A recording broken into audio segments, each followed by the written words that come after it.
परिवर्तन संसार का नियम है। इसे हमें सकारात्मक रूप में लेना चाहिए। इसी से संबंधित एक काल्पनिक घटना आपके सामने प्रस्तुत कर रही हूँ। मैं अपने ख्यालों में खोई बगीचे में बैठी ठंडी हवा का आनंद ले रही थी। तब एक सुनहरा पत्ता उड़ता हुआ मेरे बदन से टकराते हुए जमीन पर आ गिरा।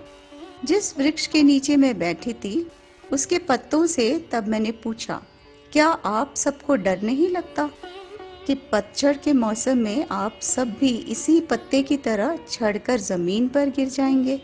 तब एक पत्ते ने मुझे जवाब दिया, पूरे बसंत और गर्मी के मौसम में हम अपने जी और जान लगाकर मेहनत करते हैं और इस वृक्ष को फलने और फूलने में मदद करते हैं।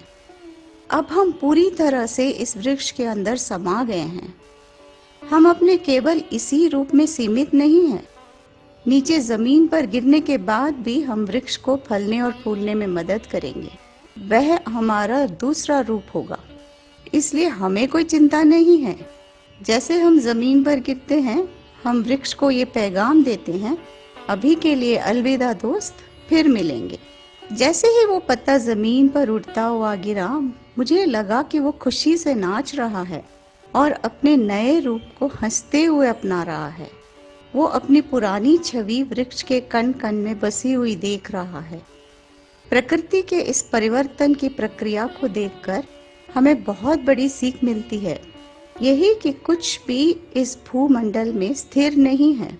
हमें हर बदलाव को ईश्वर की देन के रूप में स्वीकार करना चाहिए और इसी में खुशी और संतुष्टि का अनुभव करना चाहिए।